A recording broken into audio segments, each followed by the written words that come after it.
मकसूद रिंद में बिन दुकाननि तां हिक ई रात में चोरी की बिन वारदातुनि खिलाफ़ समय शहरी रोडनि ते निकिरी आया। टायरनि खे बाहियूं ॾेई रोड ब्लॉक कयो वियो। महबूब न्यूज़ जी रिपोर्टर ख़ैर मोहम्मद रिंद मूजिबि मकसूद रिंद में दुकानदार ख़ादिम रिंद ऐं प्यार अली रिंद जी मोबाइल जे दुकाननि मां चोर राति देर सां लखे रुपयनि जी चोरी करे फरार थी विया। चोरी की वारदातुनि खिलाफ़ मुतासिर दुकानदारनि जी अॻवानी में समय शहरी रोडनि ते निकिरी आया। मच्छर शहरी टायरनि खे बाहियूं ॾेई नवाबशाह शहदादपुर रोड ब्लॉक करे छॾियो। रोड ब्लॉक हुजण सबबि गाॾियुनि जूं कतारूं लॻी वयूं, जंहिं सबबि सवें मुसाफ़िर सख़्तु परेशान थी विया। डीएसपी जी अॻवानी में पुलिस पहुची शहरियुनि सां ॻाल्हियूं कयूं, पर उन्हनि रोड खोलाइण खां खुतो जवाबु ॾेई छॾियो। रोड जे ॿिन्ही पासनि खां सवनि जी तादाद में गाॾियूं बीहजी वयूं। असां गरीब आहियूं, असां रोज़ी करे ठाहिया आहिनि, को असां दादागिरी करे कोन ठाहिया आहिनि। असांजो पंहिंजो हक़ ॾिनो वञे। पुलिस बाबा असांखे को बि तारुफ़ कोन्हे। 6 सीसी पिया उन जॻह ते 2 सिपाही बि आहिनि चौंक ते ना तहफ़ुज़ लाइ विया आहिनि। असां सां सऊं सिधो ज़ुल्म हो। अमरा होटल वारे अची ॾिठो आहे त का शइ कोन्हे, ई भॻो आहे वीचारो, ई हथियारनि सां मुड़ुस बीठा आहिनि। तो असां आऊं कुझु चवां त मूंखे को मारे ना विझे।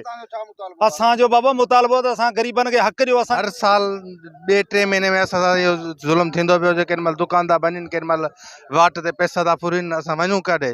तक़रीबन असांखां लखे रुपया फुरे विया आहिनि हर महीने, हर साल में, माना 2-3 महीने में लाज़िमी सज़ा आहे। हीअ चोरी तक़रीबन 8 आहे। असांजो मुतालबो आहे त वधि में वधि हिननि खे गिरफ़्तार कयो वञे ऐं असांखे पंहिंजो इंसाफ़ ॾियारियो वञे। ॾिसो पिया था त 2 सालनि खां वठी यको असां सां ई नाजाइज़ूं थींदियूं पियूं अचनि। असांजो ही राज ही कम्यूनिटी असां रिंदनि जी जेको आहे सो ग़रीब मिसकिन 4 यूशन ते आहे, जंहिंमें 20-25 हज़ार पॉपुलेशन असांजी आहे। ऐं असां साईं रोज़ नाइंसाफ़ियूं आहिनि। असां न इन्हनि खां MP जी सीट घुरूं था, न असां इन्हनि खां MNA जी सीट घुरूं था, न असां इन्हनि खां का शइ घुरूं था, न इमदाद था घुरूं।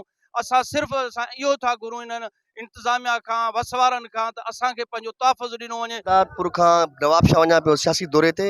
इंतज़ामिया सां बार राब्तो करण बावजूद भी हितू जी इंतज़ामिया रिंद बिरादरी सां को भी ताउन न कयो, न सेखार करे थी पई। ऐं मुतालबो कयां थो SSP लंजार साहब के त साईं मुंहिंजा तव्हां ज़िले जा बॉस आहियो, ज़िले जा कमांडर आहियो, बराए महिरबानी करे नोटिस वठी करे रिंद बिरादरी जेकी भी चोरी थी आहे उहो वापसि फिलफूल वापसि करे वञे।